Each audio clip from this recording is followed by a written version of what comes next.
name is Amol Nirgudkar. I'm the official CEO of Patient Prism. We are an AI platform that uses conversational intelligence to improve outcomes on the phone.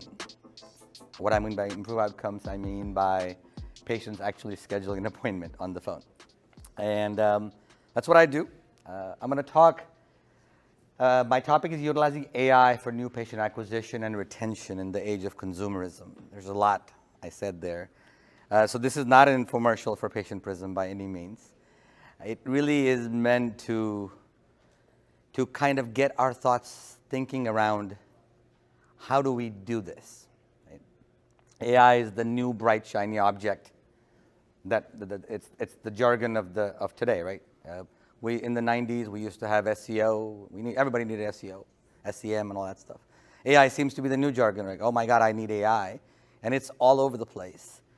And when I was thinking about this presentation, I'm like, what's a really good AI application that I recently have enjoyed that has nothing to do with healthcare or dentistry? And I thought about, oh, that's me again. And I thought about Ted Lasso. And I realized somebody else presented about Ted Lasso this morning, but one of the reasons why we have so many shows right now around all these different streaming networks, Apple and Netflix, is about 5 to 7 years ago, Netflix started using artificial intelligence and bots to look at scripts from all their successful shows over the last 20 years. And they started looking at what resonated based on what within the show, within Seinfeld, what was popular, what jokes were popular, what resonated with people. And it started analyzing the data at scale. And then in addition to the writers who were writing these shows, they started creating content that was driven by AI that would automatically resonate with the people. So as soon as we launched a show, we knew we had the propensity modeling. I'm going to talk about propensity modeling later on. There's a propensity for this show to actually do better, right? And actually do really well. So a lot of the dialogues, as much as we love Ted Lasso, I don't know how many of you have seen it. It's fantastic on many levels. But a lot of the dialogues and a lot of the timing and a lot of the shows were, a lot of the screenplay was written by AI. And most of us don't even know about it. Whether it's Netflix that brings up recommendations to us based on our viewing patterns, that's AI in place, right? Amazon derived 40% of their revenue, they derived from 40% from AWS, but of the merchandise they sold, 40% of their revenue came from the recommendation engine they had. We didn't have human beings sitting around thinking that if Jeff bought Good to Great, maybe he will like Adam Grant's newest book or Simon Sinek's new book, The Infinite Game, right? There was a recommendation engine built, powered by AI, that surfaced the intelligence right to Jeff when he was searching, you may want to buy this, right? That is AI, right? The AI is the ability for us to look at data that human beings just cannot look at, right? There's no way for us. And deliver to us intelligence that allows us to make a decision and take a decision that's going to improve whatever we're trying to improve. That's the point. That's the point. And a lot of people think, oh my God, I need AI. AI for what? You know, I need AI in a toothbrush. Wonderful. That's great. But what's the application of that?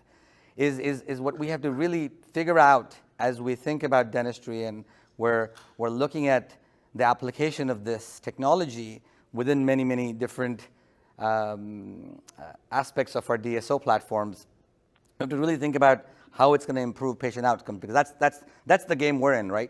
We're in the game of improving patient outcomes, and that's it. And once you figure that out, everything else falls into place, including your EBITDA or your same-store growth. Those things are just a function of delivering the patient care at the highest levels, and AI is going to help us do that. Here's the era of consumerism, right? We are in an era where there is shortage of time. That's the most fashionable thing to say today. I have no time. I have no time. Everybody says that, right? Everybody says that. We don't sleep enough. We don't have time to do any of the things. We don't have time to exercise, which at least I don't. I say that to myself. But there's no time. And so we have to really appreciate this attitude of people who don't have a lot of time. And so whether we're marketing to somebody and we're engaging with them, we have to appreciate the fact that they have very little time to respond to whatever we're doing. Whether we're in the office, we have to appreciate and understand that the people in your dental offices have very little time to spend time with the patient, which could be a problem, right? There's lack of time. So we have to really understand, no matter what we do in dentistry, we have to understand there's a shortage of time. 8 seconds, Google says it takes for somebody who looks at your website or your ad to take the next action. 8 seconds. There's shortage of time. I have no time. It might be that traffic light turns green. That's it. You've lost them. If you didn't get them on that click, if you didn't engage with them in that 8 seconds, you've lost them. So we have to really understand that, and we have to see how AI can help us there. Consumer sophistication, patient trust is enormously important. My 17-year-old daughter, she amazes me with her intellect and wit and emotional intelligence, which I still don't have, but she amazes me. The other day, she was like, "Dad, I got a problem with number 14." Really? Really? I mean, this is the new generation of people who have researched everything. They're highly sophisticated. So the way we communicate with them on the phone, on the website, on our videos, in the office, in the operatory, has to appreciate the fact that the consumers are sophisticated today. And they know what they want, and they want exceptional service to be delivered to them at the time they need it. It's like, turn on the show, I want to binge watch everything. This is meat. The consumer is in charge. Marketing focus is a huge deal, right? Dentistry moved to a direct-to-consumer model in the last 15 years. I mean, Clear Choice kind of started that trend. They figured out we could directly reach to the consumers. So more dollars are being spent on marketing every single month for the last 15 years, every single month. And we watch that, right? Because that's one of the things we watch. More dollars are being spent for marketing than ever before to get a patient and get them to actually call our dental offices. So we have to really appreciate that. Access to care is important. Obviously, we have to make it easier for patients to accept treatment. We have to make it easier for them to get in the office, right? Our schedule's got to be good, and we've got to get the money situation really resolved. By the way, 50% of new patient calls don't book an appointment on the first call. Staggering. 52% of treatment plans in 2021 were not accepted. That's just a statistic. It's just math, not an opinion. Now here we got, the Planet DDS put this really amazing dental ecosystem. You need everything. You need all this stuff to make your DSO successful, right? Is that what you need? You need everything. Patient Prism is good, but I'm like, oh, look at all these things we need. The tech stack, this is the big problem today, right? Every one of these things are bright, shiny objects, including me, including us in the middle over there. We're bright, shiny objects. Oh my God, do I really need everything to be successful today? And that's the problem, right? Problem is, it's not easy, and every time we go to a show, we want to buy something because it sounds cool, and then we have no idea how to use it. Or we just buy a bunch of things, and then it doesn't give us any intelligence. It's just all this data flowing into our DSO. We have no champions. We have nobody to operationalize it.